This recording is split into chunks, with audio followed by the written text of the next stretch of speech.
दोस्तों सोचिए अगर आपकी घर की चाबी कहीं खो जाए जब आप ऑफिस से घर जा रहे हो और आपको कोई प्राइवेट इन्वेस्टिगेटर हेल्प करे जो आपकी माइंड की हेल्प से उस चाबी को ढूंढ सकता है। रेमिनिसेंस एक साइंस फिक्शन मिस्ट्री मूवी है और इस वीडियो में मैं इस मूवी की एंडिंग एक्सप्लेन करने वाला हूँ और वो सारे डिटेल्स भी एक्सप्लेन करूँगा जो शायद आपने मिस कर दी होंगी। अगर आप हमारे चैनल पर नए हैं तो लाइक और सब्सक्राइब कीजिए ताकि ऐसे ही नए वीडियोज़ में हमेशा आपके लिए लाता रहता हूँ। ये शायद आपने मिस कर दिया होगा कि मूवी की शुरुआत और एंडिंग एक रिकॉर्डर क्लिकिंग के साथ होती है, तो आप उसे ध्यान से सुनना।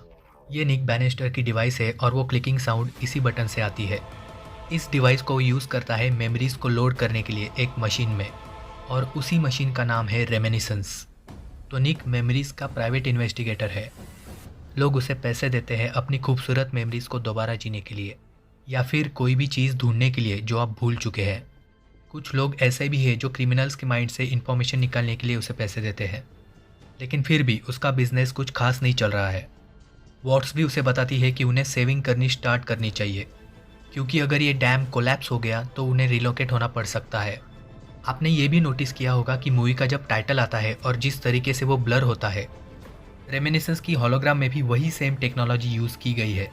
मायामी बेसिकली फ्लडेड हो चुका है और जितना भी ड्राई लैंड बचा हुआ है वो वॉल्टर सिल्वन जैसे लोगों ने खरीदा हुआ है और सिर्फ वॉर की वजह से हज़ारों लोगों को अपना घर छोड़ना पड़ा।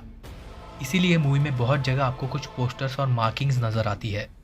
मूवी में पूरी तरीके से एक्सप्लेन नहीं किया गया है कि दिन में इतनी गर्मी क्यों होती है, लेकिन इसी वजह से बहुत सारे लोग जो है वो रात को ही काम करते हैं।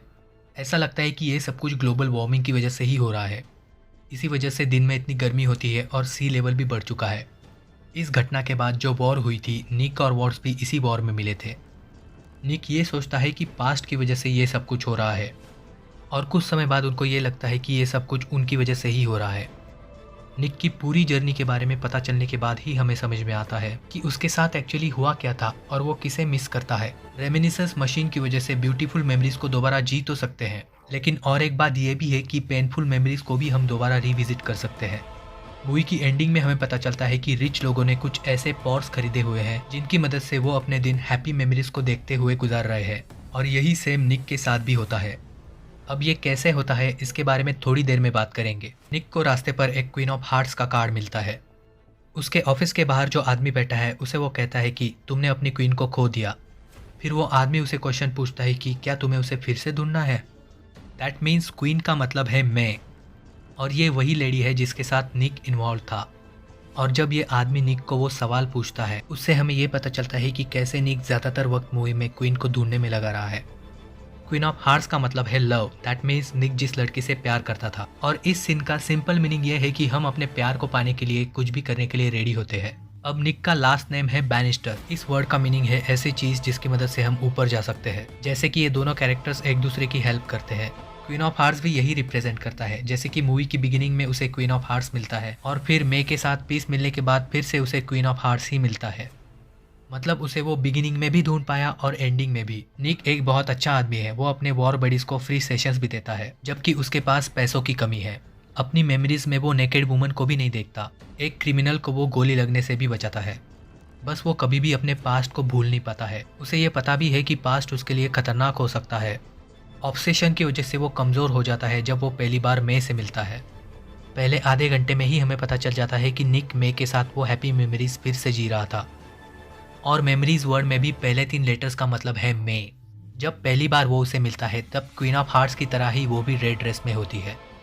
मे अपनी खोई हुई चाबियां ढूंढने के लिए निक के पास आई थी, लेकिन बाद में हमें पता चलता है कि एक्चुअली उसे निक की स्टोर्ड मेमोरी का एक्सेस चाहिए था। निक अपने सेशंस खत्म होने के बाद अपने क्लाइंट्स की मेमोरीज लॉक करके रखता था। ऐसे ही हमें एल्सा करीन के अफेयर के बारे में भी पता चलता है। और जब वॉल्टर बीमार था वो मेमोरी गलत लोगों के हाथ में भी जा सकती थी, और यही मे के कैरेक्टर का काम था। वो सेंट जो के लिए काम करती थी। उसका एक पार्टनर भी था साइरस, जो एक प्राइवेट कॉन्ट्रैक्टर है वॉल्टर के सन के लिए, जिसका नाम है सेबेस्टियन। अब सेबेस्टियन को पता था कि उसके डैड का अफेयर था।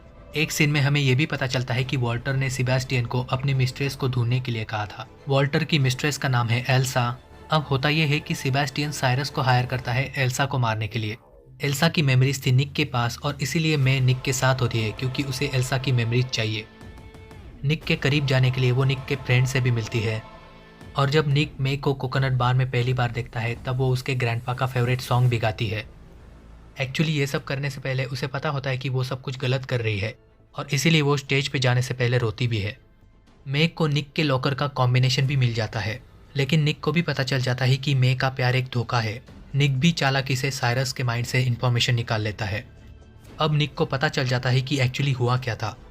निक को पता चल जाता है कि साइरस ने एल्सा को मारा है और वो उसके बेटे को भी मारने वाला था, लेकिन मे ने उसके बेटे फ्रेडी को बचा लिया था। मे निक को गुड बाय भी कहने जाती है, लेकिन उसके पहले ही साइरस मे को पकड़ लेता है। वो अपनी ईयररिंग वहाँ पे छोड़ देती है ताकि निक को पता चल जाए कि वो वहाँ पे आई थी।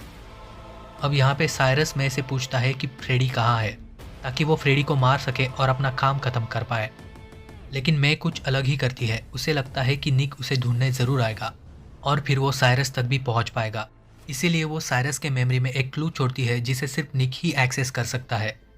इसीलिए वो साइरस को बोलती है कि फ्रेडी वाइट क्लैपबोर्ड हाउस में है, क्योंकि वाइट क्लैपबोर्ड हाउस की स्टोरी के बारे में सिर्फ निक को ही पता होता है। इसी हाउस का नाम हम रिकॉर्डर पर भी देख पाते हैं।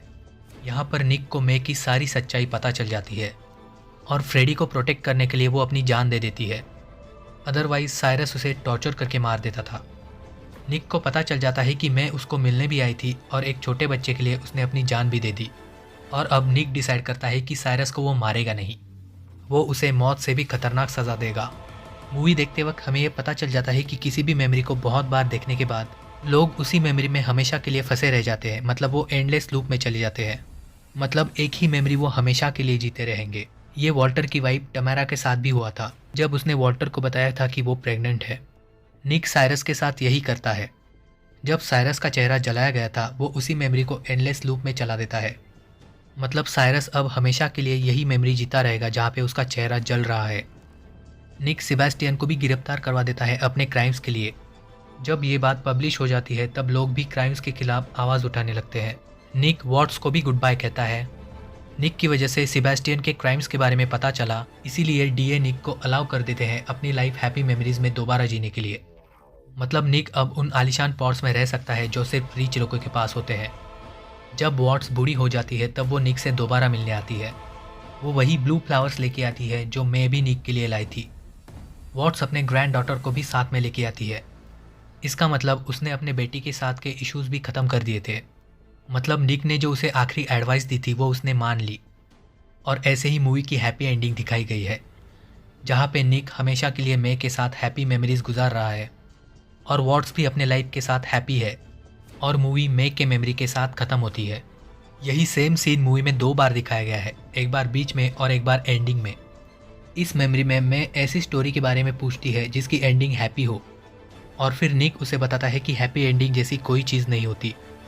उसके रिप्लाई में मैं उससे कहती है कि मुझे हैप्पी स्टोरी बताओ और उसे बीच में ही ख़त्म कर दो। इसी वजह से मूवी की एंडिंग उसी सीन के साथ हुई जिसे मूवी में बीच में ही दिखाया गया था। इसका मतलब है कि डायरेक्टर को ये कहना है कि हम निक की स्टोरी भी बीच में ही ख़त्म कर रहे हैं। यही निक के लिए हैप्पी एंडिंग है और हमारे लिए भी।